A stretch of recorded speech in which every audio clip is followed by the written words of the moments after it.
सत्साहेब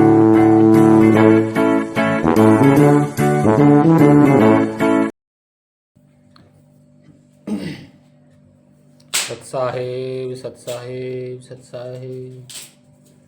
जय सतगुरुदेव भगवान की जय। जय सतगुरु कबीर साहिब परमेश्वर की जय। सत्साहेब। वंदे मातरम। आप सभी को भक्तजनों, साधुजनों, माताओं, बहनों, छोटे बड़े सभी जीवों को मेरा कोटि कोटि प्रणाम, कोटि कोटि प्रणाम। और याद करते हैं सतगुरु कबीर साहिब गुरुदेव को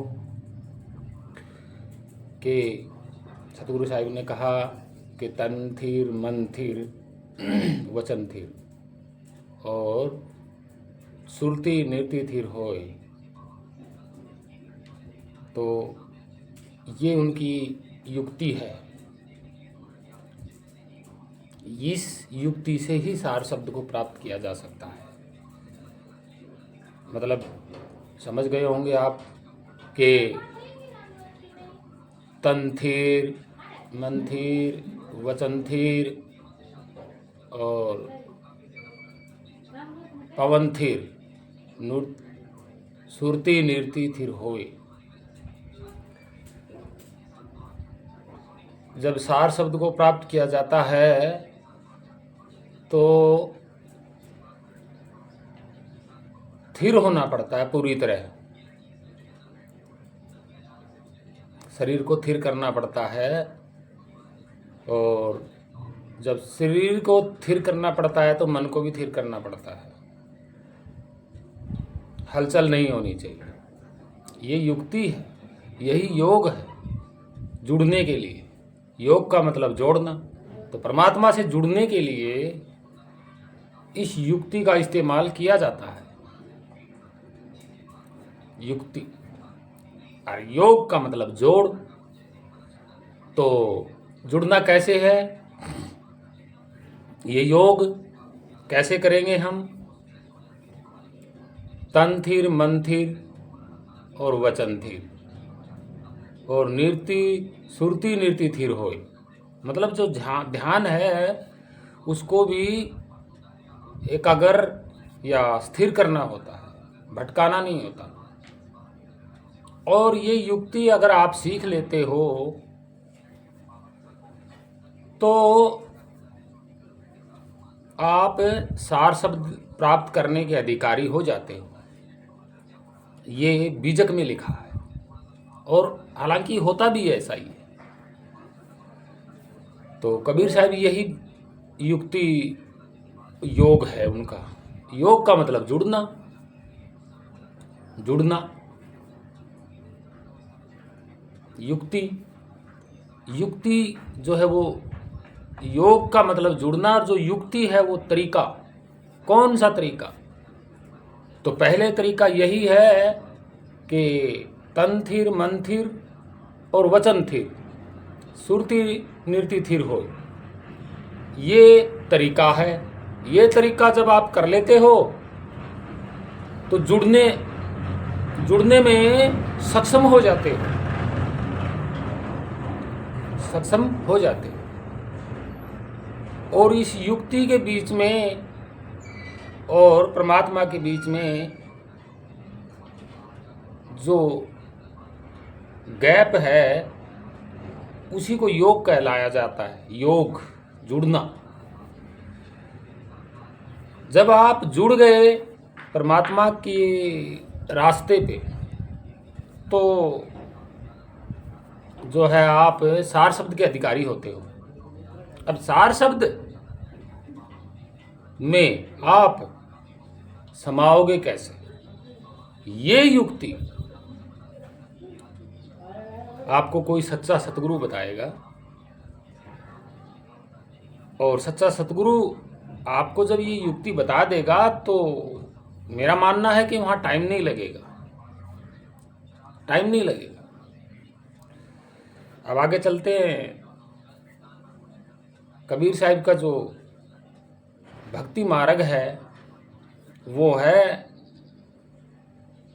सभी जीवों को एक समान समझना, शरीर के साथ भेदभाव भी नहीं करना, और जो शरीर में बैठा है वो स्वयं सबका एक ही स्वरूप है।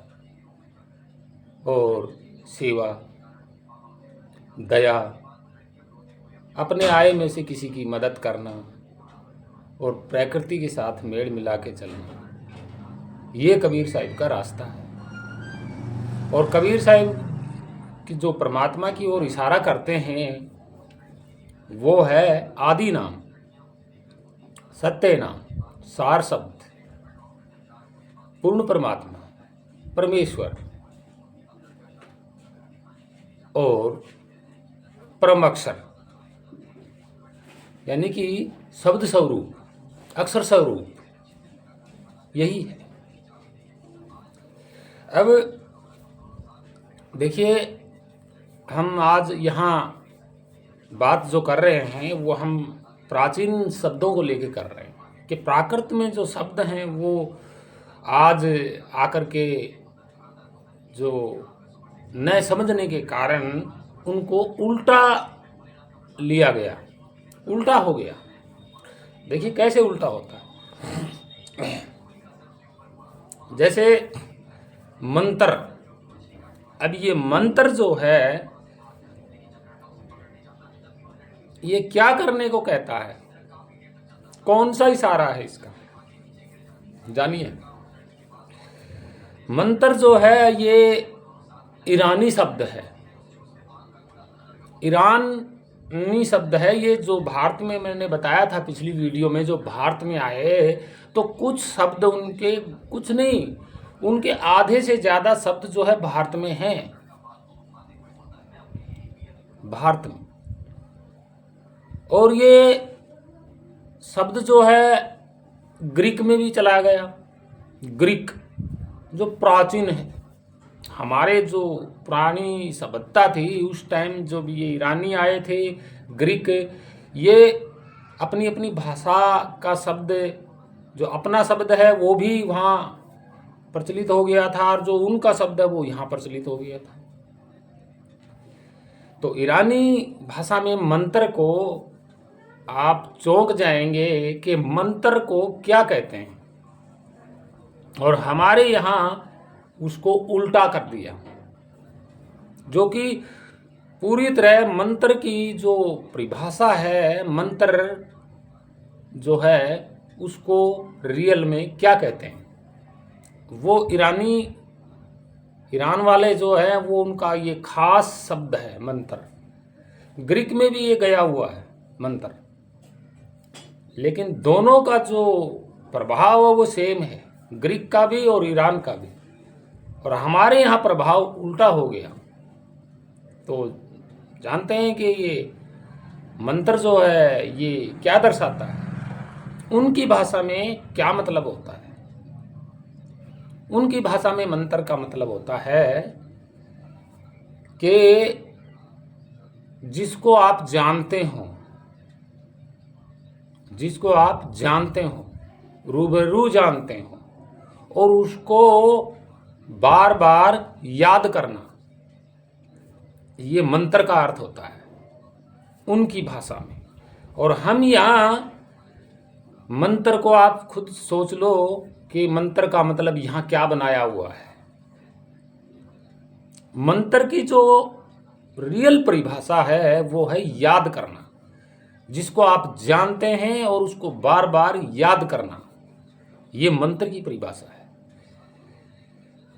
अब देखिए, जब मंत्र की परिभाषा ये है तो वो यही बोलते हैं, आप कभी भी अगर आपका टूर लगे, आप जाएं, या वहाँ की परिभाषा आप मंगवा भी सकते हैं कि मंत्र का मतलब क्या होगा, तो वो वहाँ मिल जाए। अब जो सुमरण है, ये स्मरण के बाद में सुमरण हुआ है। सुमरण जो है वो एक शुद्ध हिंदी भाषा का शब्द है, शुद्ध हिंदी भाषा का शब्द है। और हिंदी भाषा शुद्ध तो बाद में आई है ना, संस्कृत से निकल के।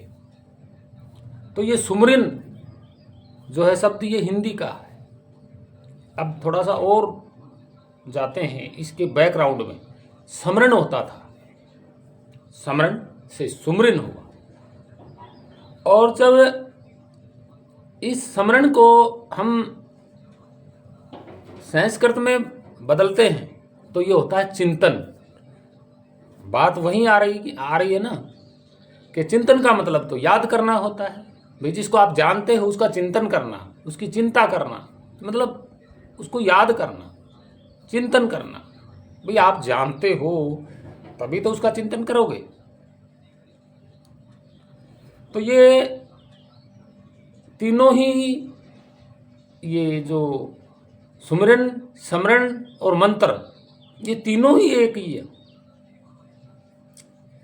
अब देखिए भजे, भजन, ये भी एक उल्टा कर दिया। भजे का मतलब भी किसी जाने हुए को याद करना होता है। भजे, भजन, भजन का मतलब जिसको आप जानते हो उसमें स्थिर हो जाना, स्थिर हो जाना। जैसे आधा घंटा, पौना घंटा, उसमें स्थिर हो जाना। जिसको आप जानते हो उसमें स्थिर हो जाना, वो भजन कहलाता है। भजन,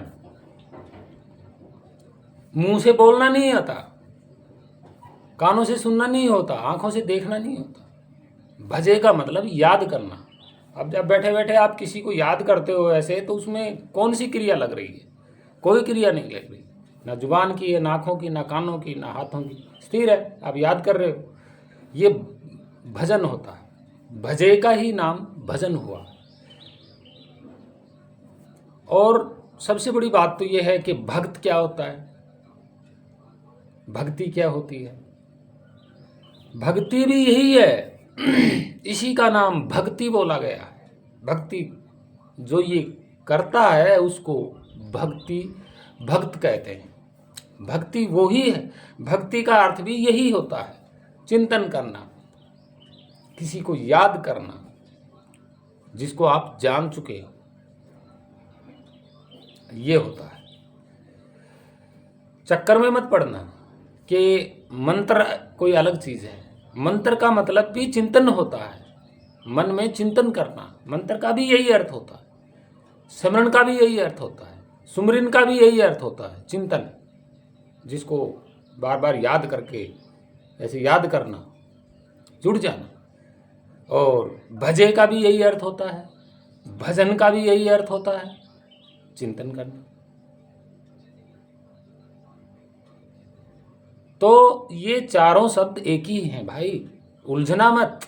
और ये झूठ नहीं है, हकीकत है, हकीकत है, इतिहास की हकीकत। ये जोड़ा नहीं गया। हम प्राचीन में जाते हैं तो ऐसा ही अर्थ पाया है, बाद में ये उल्टा हुआ है। कल्पना, मन की कल्पना के अनुसार उल्टा कर दिया गया, लिखित में नहीं है। अब थोड़ा सा विचारने वाली बात है कि जब हम किसी को जानते हैं, ठीक है, और उसको हम याद करते हैं, ये भी ठीक है। अगर हमने उसको जान लिया और उसको याद कर लिया तभी तो हम नाम रखेंगे ना, तभी तो नाम रखेंगे। भाई नाम रखने वाला होगा तो रख लेंगे, न रखने वाला होगा तो याद करते रहेंगे। यही है ना। जिसको जान लिया आपने तो उसको आप, अगर नाम रखने वाला कुछ होगा तो नाम भी रख दोगे, कोई बड़ी बात नहीं है। लेकिन नाम रखने वाला ही नहीं है तो क्या करोगे? मुंह से कैसे जपोगे, कैसे बोलोगे? सिर्फ और सिर्फ उसका चिंतन कर सकते हो। ये है हकीकत। अब देखिए, जो नाम जपते हैं परमात्मा का, जैसे कोई भी नाम लेके जपते हैं परमेश्वर का, पहले जानोगे तभी तो नाम रखोगे। अपनी मन की कल्पना से आपने जाना ही नहीं तो उसका नाम कैसे रखोगे? अपनी मर्जी से रखोगे तो भाई अपनी मर्जी से रखोगे तो मुंह से बोलते रहो, याद तो कर नहीं सकोगे, याद नहीं कर सकोगे, बिना जाने बिना याद होगा ही नहीं। नाम ज्यादा से ज्यादा मन में रख लोगे, मुंह से जप लोगे, यही है। ये दो तरीके हैं, मन में रखा जप लिया। लेकिन जब तक जानोगे नहीं तब तक आप उसको याद नहीं कर पाओगे। यह हकीकत है। जैसे हम आपको बता रहे हैं कि ये पेन है, आपने देख लिया पूरी तरह से जान लिया, ठीक है। अब आप बार बार इसी को जान के याद कर सकते हैं। इसका नाम आप जान के ही आप नाम रख सकते हो, उसका कलम रख सकते हो, पेन रख सकते हो। जैसे पहले इसको देखा और फिर इसका नाम पढ़ा, पेन कलम, तो ये है। जब इसको जानते ही नहीं हो आप तो इसका नाम कैसे रखोगे आप, पेन या कलम? मान लीजिए ये गायब है, पूरे विश्व में गायब है, ये चीज है ही नहीं, तो आप नाम कैसे रखोगे इसका? नहीं, ये गलत है। अब देखिए हम आगे और चलते हैं। तो जो परमात्मा है, जैसे गीता में बताया गया कि परम अक्षर वो अक्षर है जो कबीर साहिब सार शब्द बता रहे हैं, ठीक है। वो सगुण साकार में नहीं आता। परम अक्षर कभी भी सगुण और साकार में नहीं आता। सगुण साकार का तो मतलब आप जानते हैं क्या होता है, लेकिन वो नहीं आता। दूसरी बात, निराकार और निर्गुण, ये दोनों ही, अब जो निराकार भी है मतलब कोई आकार ही नहीं और गुण भी नहीं है उसमें कुछ होने का प्रतीत होना, तो उसको आप क्या कहेंगे? परमात्मा। भाई आप ना ही तो उसको जान सकते क्योंकि आकार नहीं है उसका, और ना ही उसमें कोई ऐसा गुण है जो आप जान पाए, होने का कोई प्रमाण नहीं है उसका, तो क्या कहेंगे आप? ये तो खामखा जोड़ दिया भाई, निर्गुण और निराकार, ये तो जोड़ दिया गया। वैसे ही जैसे किसी ने कहा कि परमात्मा नहीं है, सब पाखंड है, ये उसका अर्थ बनता है। जैसे किसी ने बोल दिया कि सब झूठ है, कोई परमात्मा नहीं है, जिसने बोला है ना कि कोई परमात्मा नहीं है, वहां ये निर्गुण निराकार होता है। उस शब्द का अर्थ जो होता है वो निर्गुण और निराकार होता है, क्योंकि किसी ने बोला ना कि परमात्मा नहीं है, ये नहीं है का दूसरा अर्थ निर्गुण और निराकार होता है। नहीं का जो अर्थ है वो निर्गुण निराकार होता है। नहीं का मतलब नहीं, ना गुण है और ना कोई आकार है, होने का कोई प्रमाण नहीं है, उसको निर्गुण निराकार बोला गया। और कबीर साहिब ये क्या कह रहे हैं कि बीचक में कुछ बातें ऐसी झूठ लिखी गई हैं कि निर्गुण और निराकार, कि कबीर साहिब निर्गुण भक्ति करते थे। भाई जब गुण ही नहीं है, कुछ होने का प्रमाण ही नहीं है और आकार भी नहीं है, तो भक्ति किसकी करोगे? ये झूठ है, झूठ फंसाया गया है, क्योंकि ये किसी ने बोला है कि परमात्मा नहीं है, सब झूठ है, तो उसके लिए ये शब्द बनता है कि ना यार कोई परमात्मा परमात्मा नहीं है, ना वो उसमें कोई गुण है, ना वो कोई आकार प्रकार है, तो उसको बोला गया था ये निर्गुण निराकार। आप कुछ और लेके बैठ गए। नहीं, ऐसा नहीं है। ये निर्गुण निराकार जो धक्के से फंसाया गया है भाई बीच में, इसका मतलब बनता है कि जो नास्तिक लोग होते हैं, जैसे मतलब परमात्मा को मानते ही नहीं है, उनके लिए होता है ये शब्द। जोड़ो मत इसको किसी में।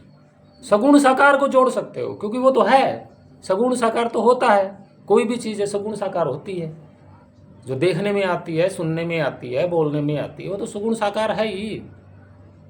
लेकिन निर्गुण निराकार तो जबरदस्ती पेला गया बीच में। क्या मतलब है भाई इसका? जिसमें कोई गुण नहीं है, कोई आकार नहीं है, तो इसका मतलब कुछ नहीं है। तो ये तो उन लोगों के लिए था ना जो बोल रहे परमात्मा नहीं है, वहां आता है ये, ऐसा नहीं सोचना। और कबीर साहब ने कहा है कि साकार और सगुण साकार निर्गुण निराकार से भी परे, तो जायज सी बात है ही वो। परे। निर्गुण निराकार तो हटा दो बीच में से, कोई मतलब नहीं है इसका।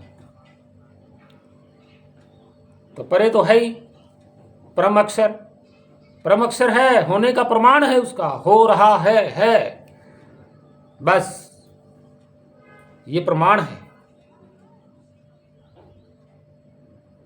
उसका। और गुण उसका आप जानते ही हो, जब वो हो रहा है आदि अनादि काल से, कभी मिटा ही नहीं, कभी बदलाव ही नहीं हुआ, स्वयं उसी कंडीशन में है, अभी तक भी है, विराजमान है आदि अनादि काल से। उसी ने सब कुछ को रोका हुआ है, थामा हुआ है, वो चला रहा है, चल रहा है, उससे सब कुछ चल रहा है। तो वो निर्गुण कैसे हो गया? ये बीच में जो जब जोड़ दिया ना, तो यही तो उलझन कर रहे हैं लोग, जिनको भक्ति मार्ग में जिन लोगों ने टांगे अड़ाने की जितनी कोशिश करी है, वो बहुत लंबी चौड़ी कोशिश करी है कि कोई भक्ति ना कर पाए, कोई परमात्मा को जान ना पाए। ये इस तरह की बातें जोड़ के उलझाया हुआ है। ऐसा नहीं, स्वयं से विचारो कि आखिर है क्या। तो भाई ऐसे उलझन में मत पड़ना। आपको क्या लेना देना है निर्गुण निराकार से भाई, जब कुछ है ही नहीं, वहां पे होने का प्रमाण ही नहीं है, क्या करोगे? छोड़ दीजिए इस शब्द को। ये शब्द तो उन लोगों के लिए था भाई जिन्होंने बोला ना कि परमात्मा है ही नहीं। तो है ही नहीं में ये दोनों चीजें आती हैं, ना गुण है ना कोई आकार है, ये है। अब आगे चलते हैं कि जो परम अक्षर है, मैंने कल भी बताया था, परम अक्षर जो गीता में लिखा है, अक्षर शर और अक्षर और परम अक्षर। देखिए यहां तीनों ही बातें आती हैं कि परम अक्षर का मतलब वो महाशब्द जो अभी तक भी है। ये थोड़ा ही है कि अर्जुन के समय में था और अब नहीं है, ऐसा नहीं है। वो अब भी है, अब के कहीं गायब थोड़ी हुआ है। जैसा उस काल में था, जिस स्थिति में, उसी स्थिति में आज भी है। अक्षर, अक्षर का मतलब जो आत्मा बोली गई है उसका नाम अक्षर किया गया है, एक संकेत दिया गया अक्षर का। भाई हम उसको जान लेंगे तब हम यही कह सकते हैं कि हाँ अक्षर है। और निअक्षर तो वो है ही, क्योंकि भाई आकार प्रकार नहीं है उसका, तो इसलिए निअक्षर है। अक्षर का तो आकार होता है ना, हमारे अक्षरों का तो आकार होता है। और जो हो रहा है महाशब्द, वो अक्षर तो है लेकिन आकार प्रकार नहीं है। जिसका आकार प्रकार नहीं होता वो निअक्षर होता है। और वो लिखने पढ़ने और देखने बोलने में जब नहीं आता है, सुनने में, तो वो निअक्षर ही कहलाता है। ये ध्यान रखना आप इस बात को, इसी को आत्मा कहा गया है। और जो महाशब्द है वो भी अक्षर ही है, परम, लेकिन वो परम है। परम इसलिए है कि वो विख्यात है, महाशब्द है। उसके हाथों की या उसके मुखों की कोई वो नहीं है, वो विराट है, ये बोला है। और जो परम अक्षर है उसका ही स्वरूप ये अक्षर है, मतलब आत्मा। और जब इस आत्मा से हम अनेक हुए, परम अक्षर से तो अलग हुई है अक्षर, परम अक्षर से अलग हुआ अक्षर यानी कि आत्मा। और आत्मा अभी अक्षर स्वरूप है, परमात्मा भी अक्षर स्वरूप है। अब इस अक्षर से, आत्मा से जब अनेक हुए तो वो शर हो गए। शर मतलब जैसे हम जीव हो गए। हम शर ही तो हैं, और क्या है भाई।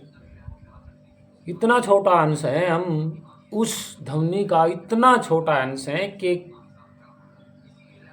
भेद ही नहीं कर सकते किसी भी यंत्र तंत्र से, उसको हम जान ही नहीं पाएंगे। और वो हम हैं शर, एक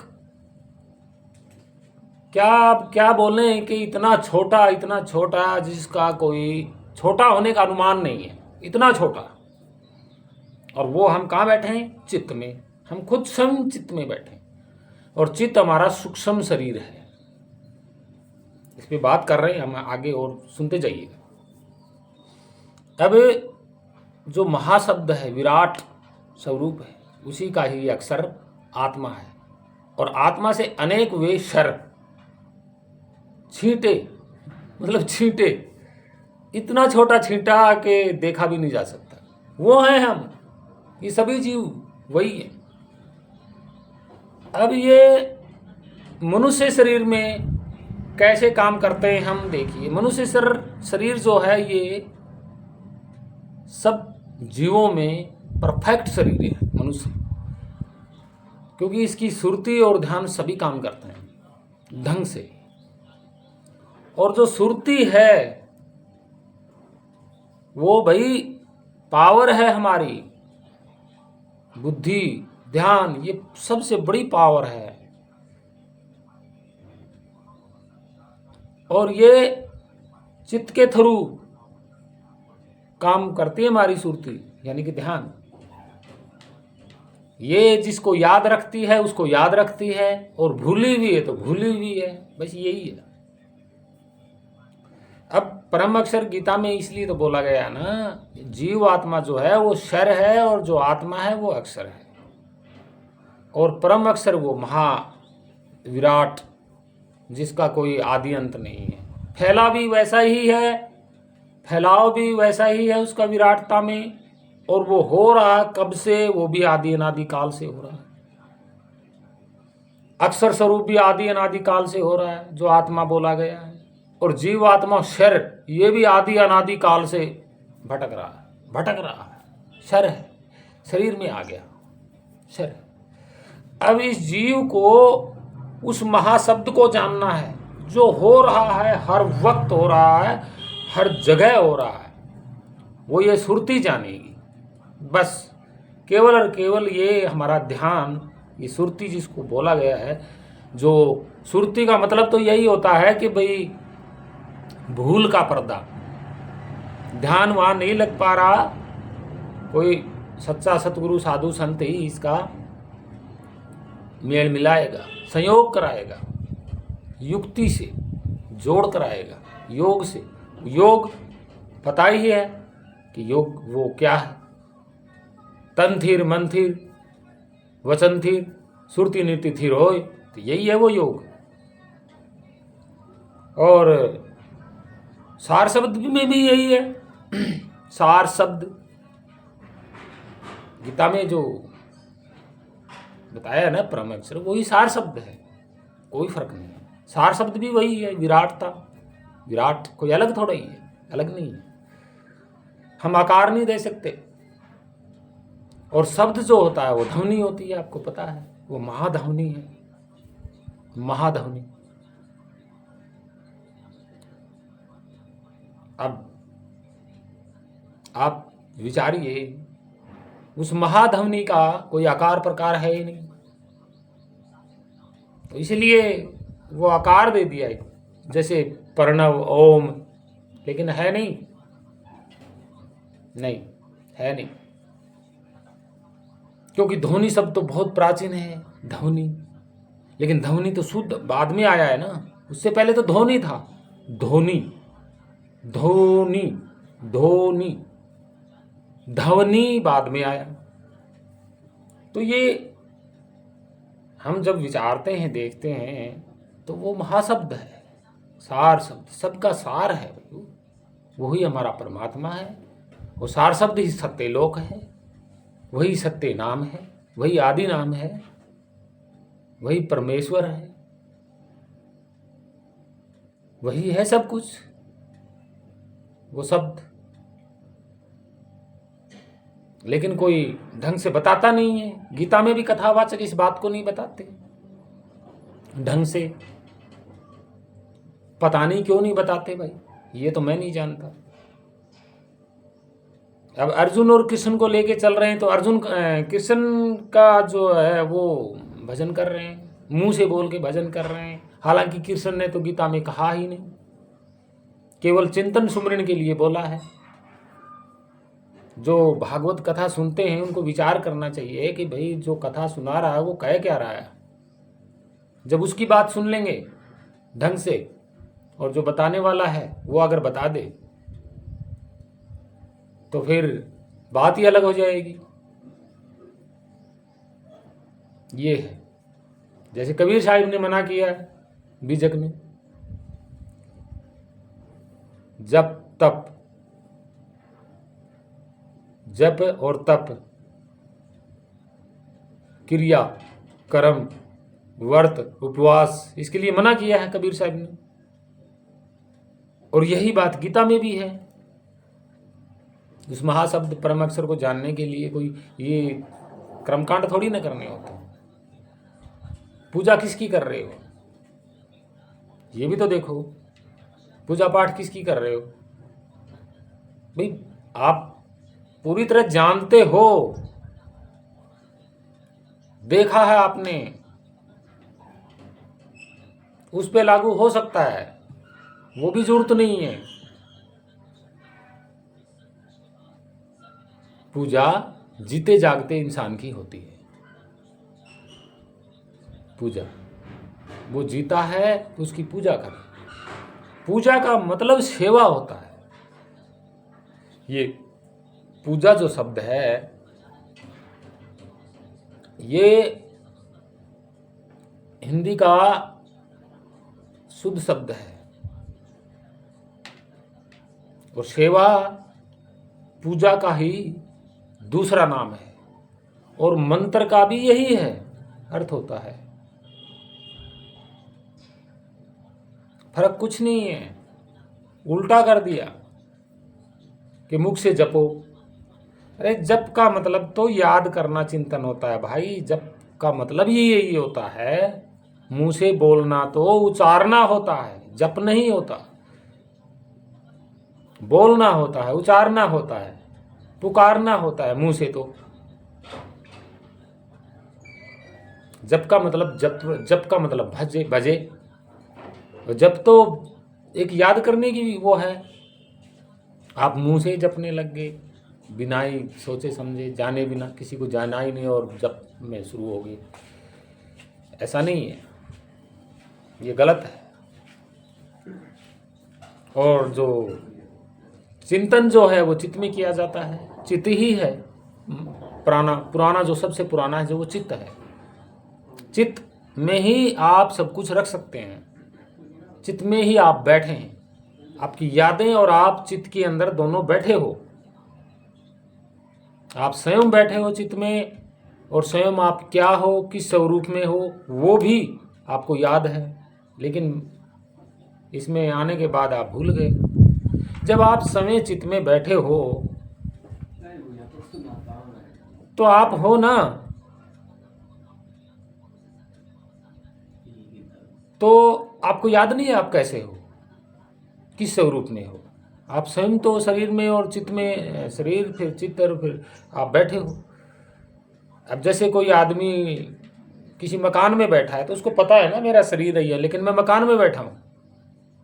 इसी तरह आप इस मकान में आप बैठे हो तो आपको आपका शरीर तो याद होना चाहिए, वो आप भूल गए। ये था, आप भूल गए। और आप हो तो उसका प्रमाण आप ही तो हो भाई। मैं शरीर में बैठा हूं, मेरा प्रमाण है होने का। लेकिन आप चित्त में बैठे हो और आप अपना स्वरूप ही भूल गए। जैसे बंद कमरे में कोई बैठ जाता है और अपना शरीर भूल जाता है, अपना स्वरूप भूल जाता है, कमरे को लेके घूमता रहता है। इसी तरह हो रहा है, इस कमरे को लेके घूम रहे हैं, खुद कमरे में बैठा है और अपना शरीर भूल गया। कमरे वाला चौड़ा लंबा शरीर देख के बोला कि मैं ही हूं बस। तो इसमें कबीर साहब कह रहे हैं कि हम उस महाशब्द के अंश हैं। तो आप सोचिए, उस ध्वनि के हम एक छोटा सा अंश हैं, वो हम ही हैं अंदर, और उस ध्वनि से ही ये ध्वनियां बाहर निकल रही हैं। उसी से सब कुछ जिंदा है। चित्त, वो उसका प्रभाव चित्त के ऊपर है। चित्त का जो प्रकाश है वो शरीर में फैला हुआ है। चित्त का प्रकाश शरीर में फैला हुआ है। अब सुनने में ध्यान लगा के सुनने में जाते हो तो आप चित्त खो बैठते हो, इसलिए समाधि में चले जाते हो, आपको कुछ याद नहीं रहता। ये जो भी होता है ये चित्त के कारण होता है। जो चेतना है चित्त है, और जब आप चित्त को भूल जाते हो या शरीर में से ध्यान योगा करके आप चित्त में से निकल जाते हो तो चित्त तो सुन्ना हो जाएगा। चित्त जो है सुन्ना हो जाएगा, चेतना सुन्नी हो जाएगी। वो चित्त को ही चेतना बोला गया है। वो सुन्ना हो जाएगा तो आप बेहोश हो जाओगे, सुनने में आप निकल गए। जब आप वापिस आओगे तो वापिस चित्त में आ जाओगे, चित्त जागृत हो जाएगा, आपका शरीर जागृत हो जाएगा। जब आप ध्यान विधि से चित्त से निकल के यहाँ आ जाओगे सुनने में, तो चित्त जो है वो सुन्ना हो जाएगा।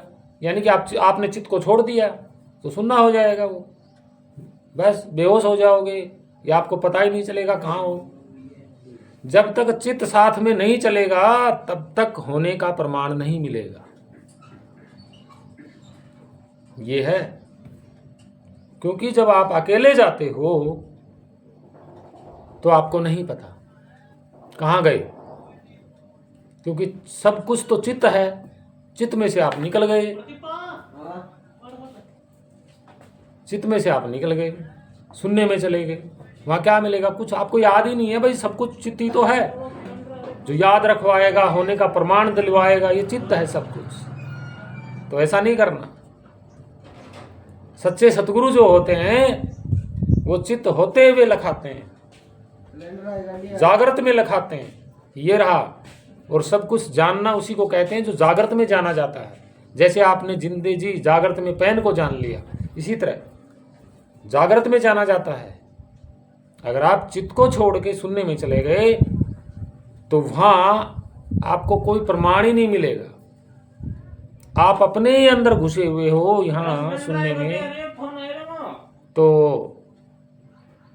आपको नहीं पता चलेगा सुनने में।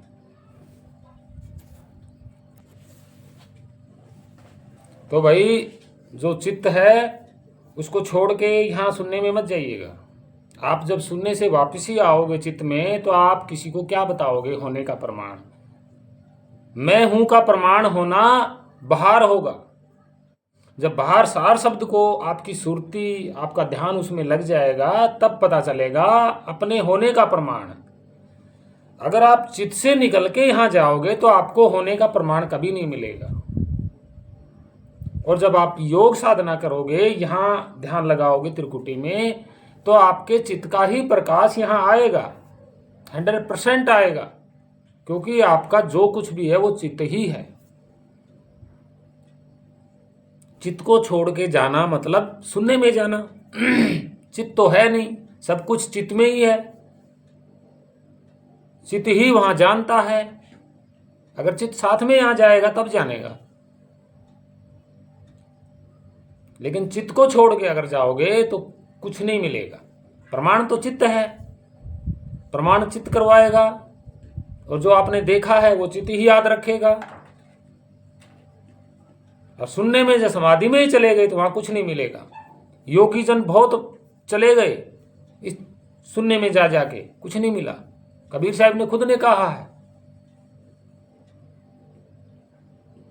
योगी जन गोरख जैसे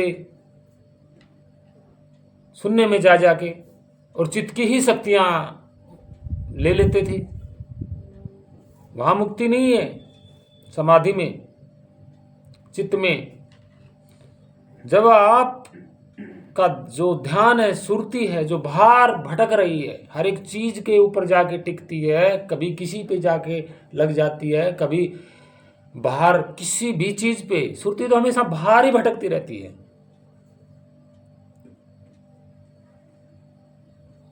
वो आपकी पावर है, जो सुरती है वो सब कुछ करवाती है। और सुरती को भटका ये मन रहा है, जिसमें कोई गुण नहीं है, कोई आकार नहीं है इसका। ना मन का कोई आकार है, ना मन का कोई गुण है। मन और जगह से लेता है, मन का स्वयं का ना रूप है ना गुण है, यही है वो निर्गुण निराकार। ये दूसरों की पावर लेता है, दूसरे की पावर लेके सब कुछ करवाता है और श्रुति को भटकाता है, जो भटक रही है आदि अनादि काल से। श्रुति नहीं, आप ही भटक रहे हो चित्त में बैठ के। तो चित्त को छोड़ के मत जाइएगा। चित्त में से अगर आप छोड़ के सुनने में जाओ, कुछ नहीं है, मैं हूं होने का कोई बोध नहीं होगा, अंदर तो कोई बोध होगा ही नहीं। जो बाहर शब्द हो रहा है भाई, महाशब्द, आपकी सुरती उसमें लगाइए ना, तब तो मिलेगा प्रमाण आपका होने का, जो कि आपके साथ चित्त भी है, आपका ध्यान भी है, सब कुछ जानने योग्य है। चित्त में से अगर निकल गए तो जानने योग्य कुछ नहीं रहेगा। 24 घंटे कैसे याद करोगे उसको? सुनने में कुछ याद नहीं रहा, बाहर आओगे तो सुनने में कुछ था ही नहीं, ना आपको होश ना कोई और, तो बार बार याद किसको करोगे, चिंतन किसका करोगे? भाई बाहर जानो, जो हो रहा है महाशब्द परमाक्षर, उसको जानो, जान लिया बस, उसको बार बार उसको जानते रहो, याद करते रहो, उसकी पहचान बना लो कि वो ऐसा है, ये तो है। तो भाई चित्त में से निकल के या सुनने में जाना कुछ नहीं मिलेगा, मृत्यु भी हो सकती है। ऐसे में बहुत योगी जन मर चुके हैं, कुछ नहीं मिला।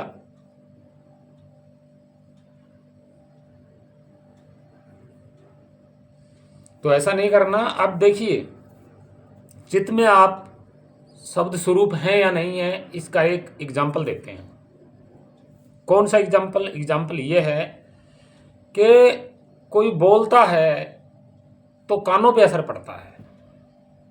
कोई भी ध्वनि, जीव जंतु या कोई मनुष्य आपको बोलता है तो कानों पे असर पड़ता है, शरीर पे असर नहीं पड़ता, कभी नहीं पड़ेगा। आवाज का शरीर पे असर कभी भी नहीं पड़ेगा, कानों पे असर पड़ेगा।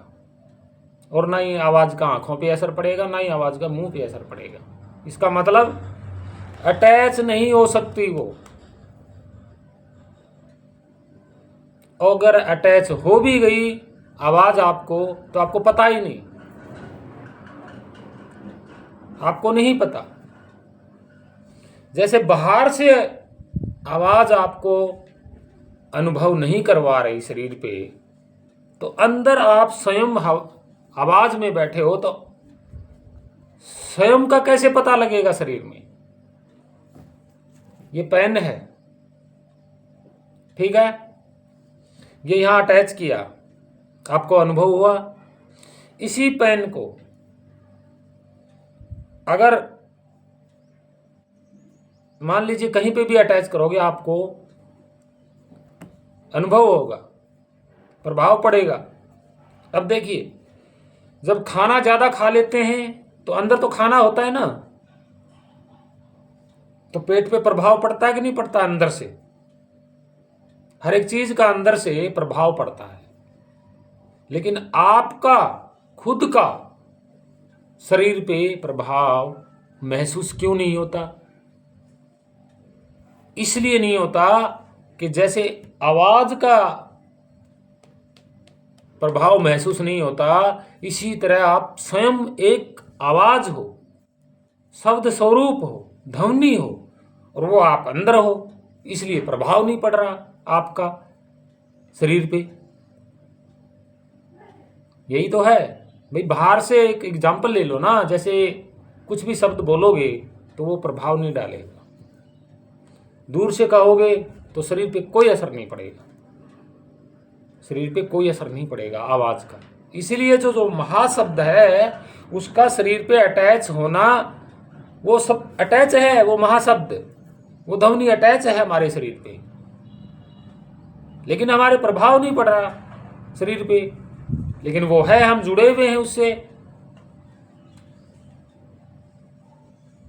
और इसीलिए अंदर से हैं हम शब्द स्वरूप। भी बाहर आवाज का प्रभाव पड़ेगा तो अंदर भी पड़ेगा ना हमारा खुद का, इसलिए हमारी आवाज का बाहर प्रभाव नहीं पड़ा, तो अंदर हम स्वयं आवाज में हैं तो प्रभाव कैसे पड़ेगा? जैसे हमने आवाज बोली, शरीर पे कोई प्रभाव नहीं है, सिर्फ कानों पे प्रभाव पड़ा, शरीर पे कोई प्रभाव नहीं है।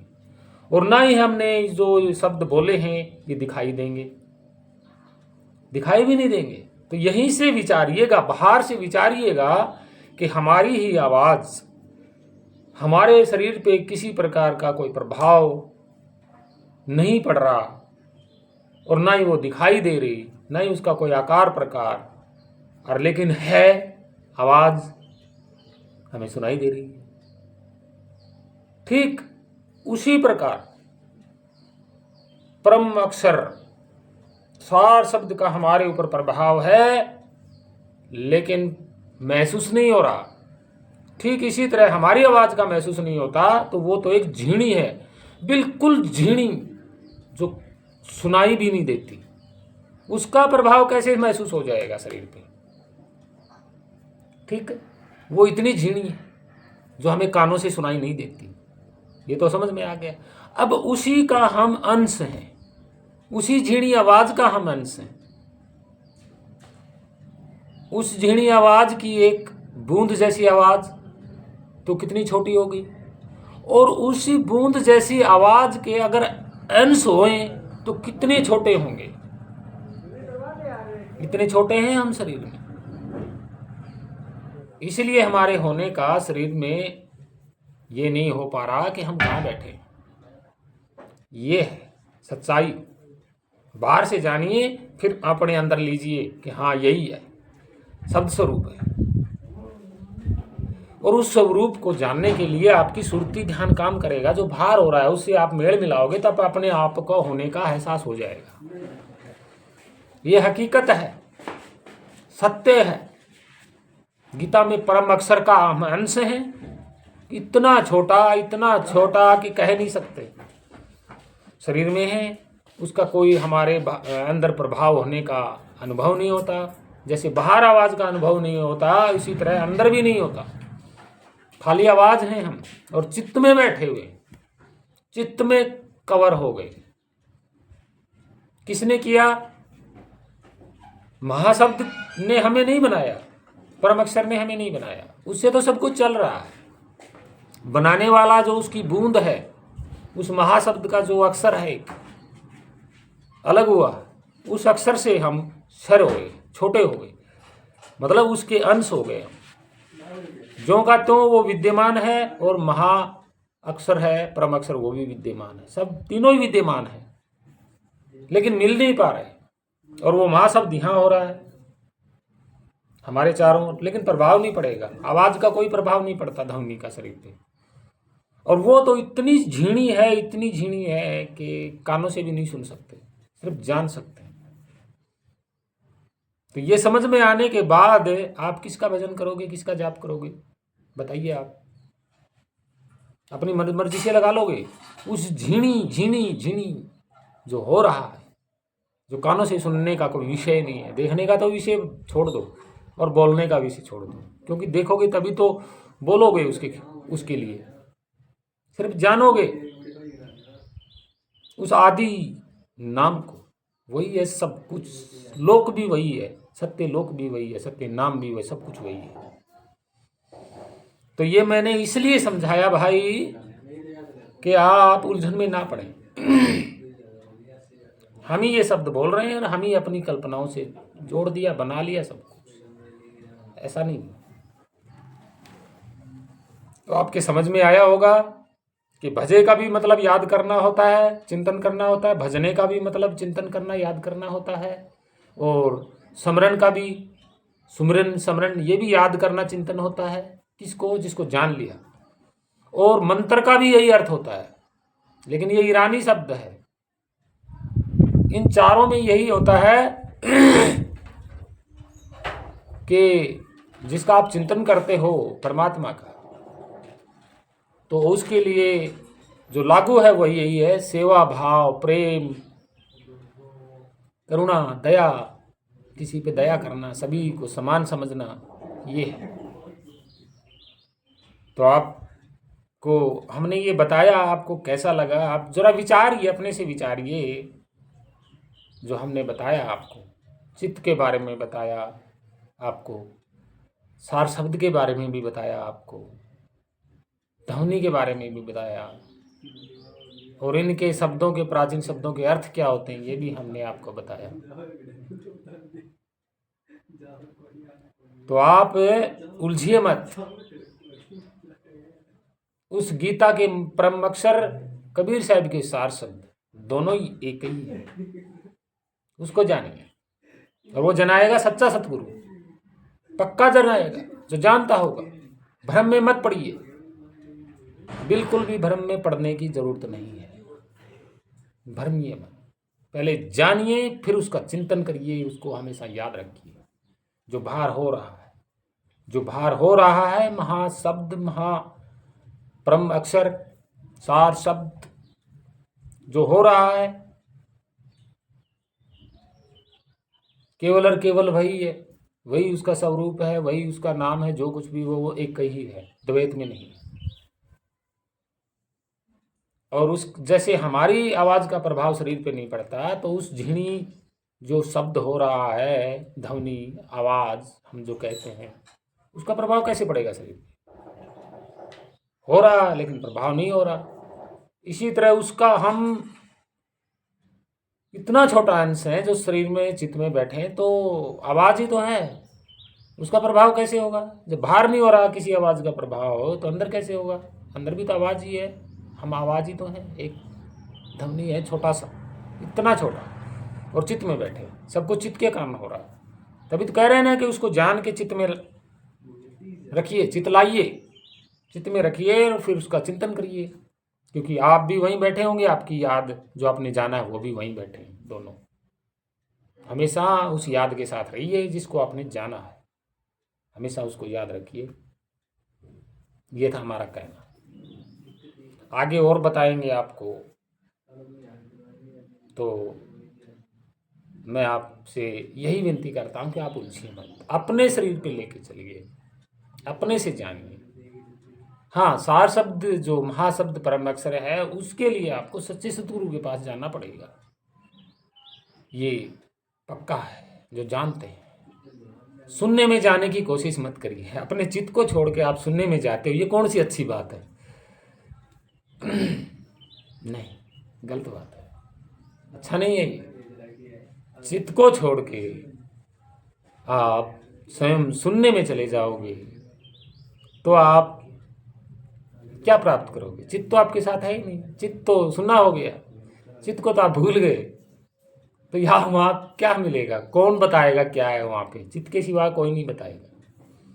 चित्त अगर साथ है आपके, तो ये बाहर वाला जनाएगा।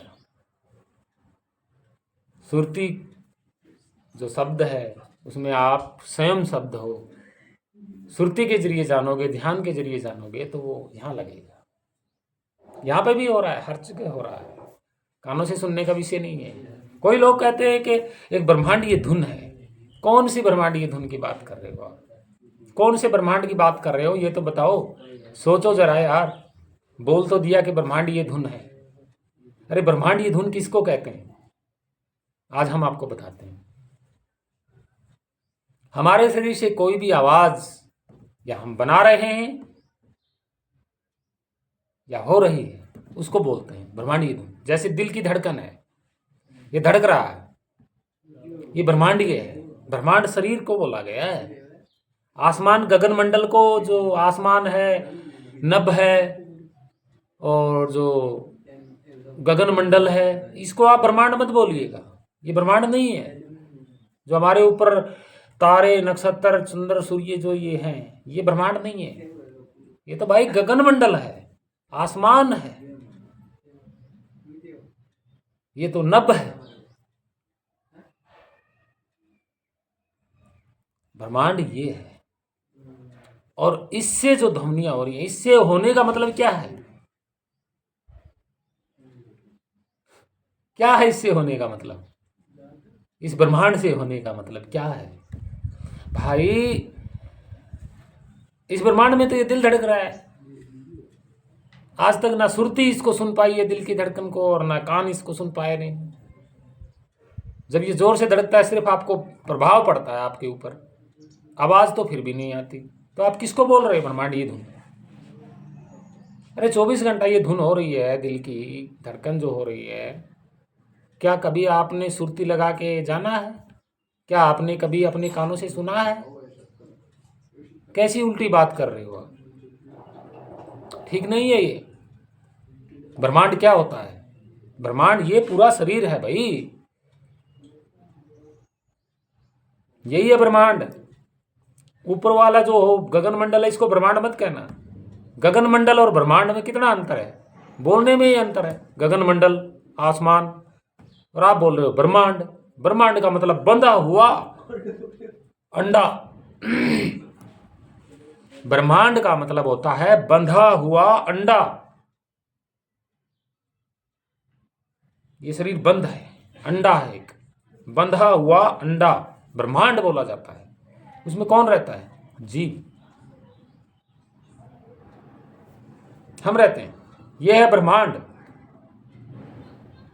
बंधा हुआ अंडा को ही ब्रह्मांड कहा जाता है। सुनिए ध्यान से, ब्रह्मांड का मतलब यह होता है बंधा हुआ, बंद अंडा, उसमें हम रहते हैं। और 10वें द्वार के चक्कर में मत पड़िए। 10वां द्वार तो ये तो हर जगह ओपन है। शब्द को ही, महाशब्द परम अक्षर को ही कहा गया है, वो ओपन है। और हम 9 दरवाजों में बंद हैं। ब्रह्म अंडा, इसमें 9 दरवाजे, इसमें हम बंद हैं।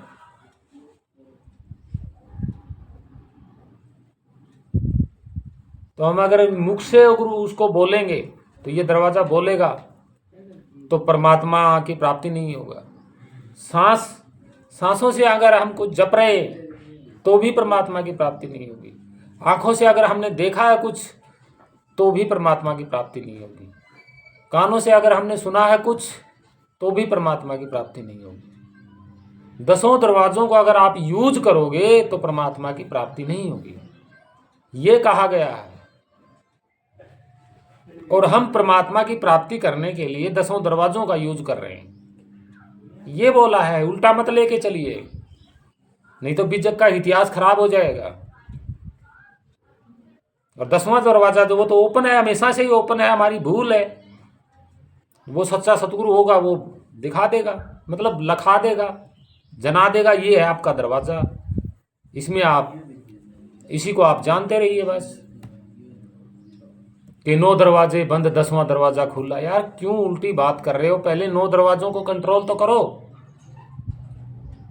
हम यूज कर रहे हैं उनका, 10 दरवाजों का। भाई तन थिर, मन थिर और वचन थिर हो जाएगा तो 10वें दरवाजे हो जाएंगे बंद। और मूर्ति जो सुरती और नीरती है, ये भी स्थिर हो जाएंगी। उलझन में मत पड़िए। उलझान, ये लोगों ने उलझाने के लिए बोला, लिखा है, कहा दिया कि ये यूज करते रहेंगे तो इसमें उलझे रहेंगे। 10वां दरवाजा कोई दरवाजा नहीं है, वो तो हमेशा से ओपन है, खुला है, जैसे खुला आसमान ये है। और हम यूज कर रहे हैं 10वें दरवाजों। कभी आंखों से देख रहे हैं, कभी कानों से सुनने की कोशिश कर रहे हैं, कभी श्वासों पे कर रहे हैं, कभी मुंह से बोल रहे हैं। ये भाई यूज कर रहे हैं हम।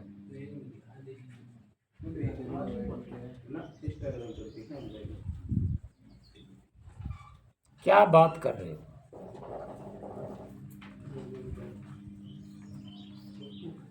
ऐसा मत करिएगा। और रही 10वां दरवाजा जो बंद बताया गया है, वो नाभि होती है भाई। नाभि के जरिए हमारा जो जीवन बना था वो नाभि के जरिए बना था, वो तो बंद हो गया, वो तो बंद है, वो तो बंद करना पड़ता है। काल ने बंद नहीं किया, वो तो बंद करना पड़ता है। अगर बंद नहीं करोगे, जब बच्चे का जन्म होता है तो ये दरवाजा नाभि बंद नहीं करोगे तो वो तो मर जाएगा खुला रखने से। आप लोगों ने झूठा जोड़ लिया कि काल ने बंद कर दिया 10वां दरवाजा।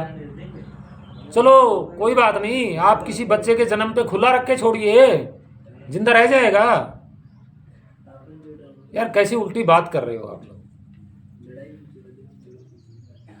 मनुष्य जन्म में भक्ति करने आया है, कोई बच्चा मनुष्य जन्म मिला है उसको, वो परमात्मा की भक्ति करेगा तो भाई 10वां दरवाजा जो नाभि वाला दरवाजा वो तो बंद करना पड़ेगा, नहीं तो वो मर जाएगा। उल्टी बात मत करिएगा, भक्ति नहीं कर पाओगे। 9 दरवाजों का हम यूज कर रहे हैं, सीधी सी बात है परमात्मा के लिए। 7 दरवाजे तो अहम हो रहे हैं परमात्मा के लिए।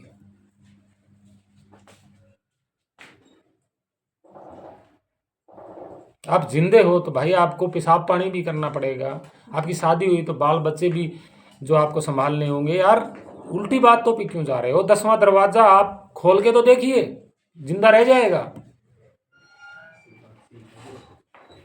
मर जाएगा वो। 10वां दरवाजा नाभि को बोलते हैं, नाभि जो हमारी पेट में नाभि होती है इसको बोलते हैं भाई। इसको खोल दोगे तो मर जाएगा इंसान। और बच्चे का बंद करना इसलिए जरूरी है, जो जिसको हम नाड़वा बोलते हैं भाई, काटने के बाद उसको बंद करना बहुत जरूरी है, नहीं तो बच्चा मर जाएगा। खुला रख के देखिए, अपना खोल के देखिए, क्या जिंदा रह पाओगे। कि काल ने 10वां दरवाजा बंद कर दिया, क्यों झूठ बोल रहे हो। झूठा मत बोलो, उलझाओ मत किसी को। जानना है तो आप शब्द स्वरूप हो और इतनी झीनी आवाज में हो आप के अनुभव नहीं, अपने आप का अटैच होना, आपको प्रभाव नहीं महसूस हो रहा। जैसे आप बाहर से आवाज का प्रभाव महसूस नहीं हो रहा, इतनी जोर से आवाज बोली जा रही है उसका प्रभाव शरीर पे नहीं हो रहा, तो भाई आप तो बिल्कुल ऐसे हो, देखा ही क्या, बहुत छोटे, कोई मशीन ही नहीं देख पा रही। चित्त में बैठे हो, उस प्रभाव कैसे पड़ेगा ये बताओ ना। आपका होने का प्रभाव नहीं पड़ेगा। जब बाहर प्रभाव पड़ेगा तो अंदर भी पड़ेगा। जब बाहर प्रभाव नहीं पड़ रहा तो अंदर आपकी आवाज, आप खुद आवाज हो, शब्द स्वरूप हो, कैसे प्रभाव पड़ेगा। हाँ, सुरती आपकी पावर है, ध्यान वो अगर लग जाएगा तो आपका स्वयं का रूप पता लग जाएगा, आपका होने का प्रमाण हो जाएगा, हाँ मैं हूं। सुनने में जाके कैसे प्रमाण करोगे, ये तो बहुत गलत बात हो गई भाई, मेल नहीं बैठ रही है। तो मैं धन्यवाद करता हूँ आपका, आपने लोगों ने वीडियो सुनी। तो भाई ऐसा नहीं करना है प्रेमी जनों, भक्त जनों, ऐसा नहीं करना है कि आप चित्त को छोड़ के सुनने में जाओ। अरे भाई जो परम अक्षर है वो तो बाहर हो रहा है, आप सुरती के जरिए उसको जानिए, आपको होने का प्रमाण मिल जाएगा, हाँ भाई है। और जो कहते हैं ना कि ब्रह्मांडीय धुन, ब्रह्मांडीय धुन, भाई वो धुन क्या होती है ब्रह्मांडीय, ये ब्रह्म अंडा है, हम इसमें फिट हैं। गगन मंडल में आप ब्रह्मांड नहीं कह सकते, गगन मंडल को, आसमान को ब्रह्मांड मत कहिएगा। जो आपसे बाहर है वो ब्रह्मांड नहीं है। खाली स्थान जो है ये आसमान है, ये गगन मंडल है। ब्रह्म अंडे में तो आप बंद हो, ये ब्रह्म का अंडा है, बंद अंडा है। ब्रह्म मानी बंद, प्राचीन में शब्दों में जाइए, ब्रह्म का मतलब बंद होता है। जो ये जीव है ये अविनाशी है, ये बंद है, इसमें बंद हो गया चित्त के जरिए, चित्त के जरिए बंद हो गया। इसमें सूक्ष्म जो शरीर है वो चित्त है, उसमें वो बंद हो गया और इस बंद अंडे में प्रवेश है उसका। अब वो सुरती के जरिए जा सकता है, परमात्मा में विलीन हो सकता है, जान जाएगा तो वो विलीन हो जाएगा। अब ब्रह्मांडीय धुन के बारे में बताते हैं। ब्रह्मांडीय धुन भाई ये नहीं हो रही, ब्रह्मांडीय धुन तो आपकी हो रही है, कभी सुना है? क्यों झूठ बोल रहे हो कि ब्रह्मांडीय धुन? ब्रह्मांडीय धुन का मतलब ये होता है कि हम मुंह से जो भजन गा रहे हैं वो धुन निकल रही है। जैसे हम कोई भजन गा रहे हैं तो वो ब्रह्मांडीय धुन है। किसकी? इस ब्रह्मांड की धुन है। भजन जो आप गा रहे हो वो धुन है। उस भजन को गाने से परमात्मा की प्राप्ति नहीं होगी, ये ब्रह्मांडीय धुन कहलाती है। फिर आप ढोलक नगाड़ा बजाते हो, इस ब्रह्मांड से हो रही है, ढोलक नगाड़ा बजाते हो आप ऐसे या ऐसे, ये ब्रह्मांड निकाल रहा है धुन ढोलकों की। मतलब ये कहने का ये है कि जो लोग भजन गाते हैं, ढोलक बजाते हैं, तंबूरा बजाते हैं, तरह तरह के वाद जो संगीत है वो बजाते हैं, ये ब्रह्मांड की धुन मानी जाती हैं। ये होती है ब्रह्मांड की धुन। और कबीर साहब के ज़माने में ये 5 चीज़ बजा करती थी जब मुंह से भजन गाते थे। ये ब्रह्मांड की धुन है। भजन कोई भी गाओ आप, ब्रह्मांड की धुन है।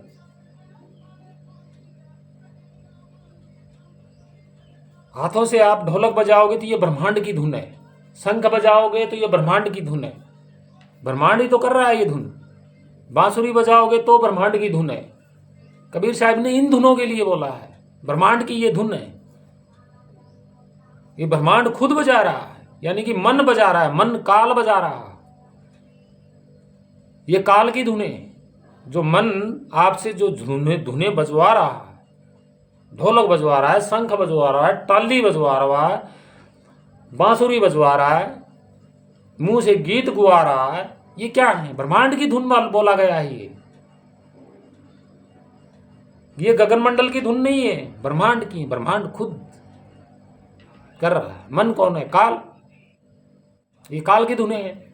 आपको उलझाए रखता है भजनों में, ढोलक बजाने में, शंख बजाने में, टाली बजाने में, ये उलझाए रखता है। ये काल की धुने, काल करवा रहा है।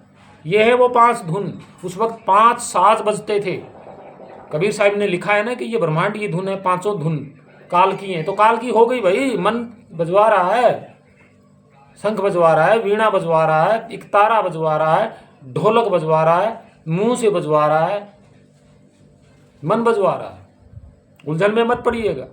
जो बाहर हो रही है, शब्द जो बाहर हो रहा है वो ब्रह्मांड की धुन नहीं है। ये झूठी बात है। अगर से ब्रह्मांड की धुन है तो ब्रह्मांड में कर कौन रहा है? कौन कर रहा है? क्या चांद टकरा रहा है या पृथ्वी किसी से टकरा रही है जो टकराने की आवाज हो? अरे झूठा तो मत जोड़ो किसी में, सोचो तो सही। बंद अंडे से आप कोई धुन कर रहे हो, जप कर रहे हो, वो भी धुन है। काल की धुन है वो, मन की धुन। अजपा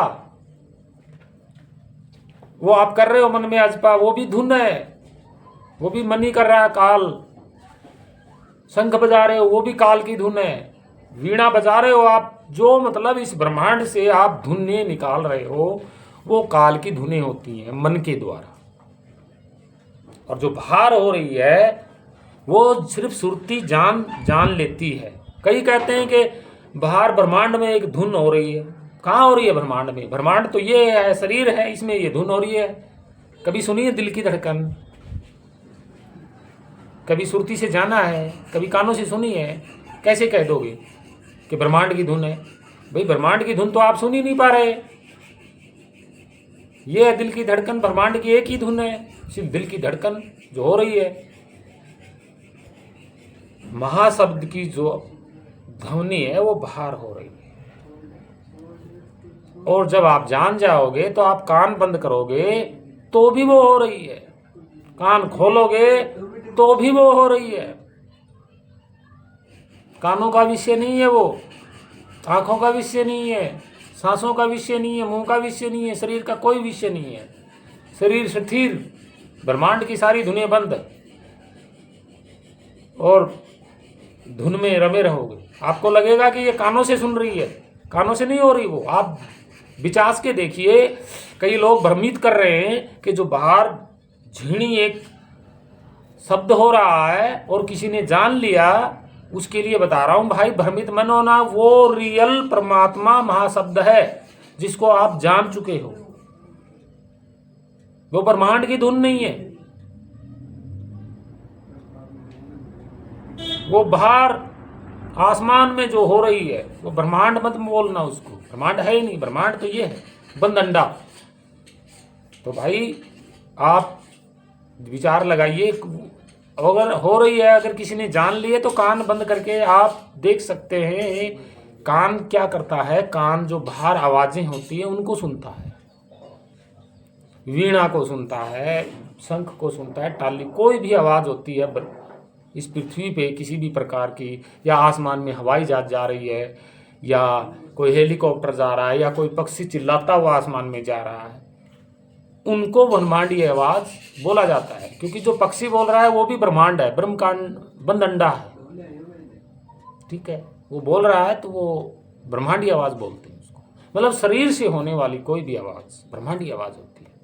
ये ब्रह्मांड है, और इसके हाथों से अगर आप आवाज करोगे, तालियां बजाओगे, तो वो आवाज है, वो परमात्मा की आवाज नहीं है। बांसुरी शंख बजा रहे हो, वो परमात्मा की आवाज नहीं। परमात्मा जो महाशब्द है वो अनहद है, अनहद, चुप नहीं होती कभी भी, उसकी शुरुआत का और अंत का कोई पता नहीं, वो महाशब्द है। अनहद तुर, तुर अनहद धुन, नाद, शब्द हो रहा है, चारों ओर हो रहा है, हर जगह हो रहा है। अगर कोई इसको जान लेता है तो भ्रम में पड़ने की जरूरत नहीं है, उसका कोई प्रकाश नहीं है, वो एक में है। प्रकाश हो जाएगा तो वो दो हो जाएंगे, यानी कि शब्द और प्रकाश, लेकिन ऐसा नहीं है, वो एक रस में है, कोई परिवर्तन बदलाव नहीं होता उसमें, ना किसी का प्रभाव पड़ता, ये है। तो आप समझ गए होंगे कि ब्रह्मांडीय धुन के बारे में क्या होता है, ब्रह्मांड क्या है, और ध्वनि महसूस क्यों नहीं होती।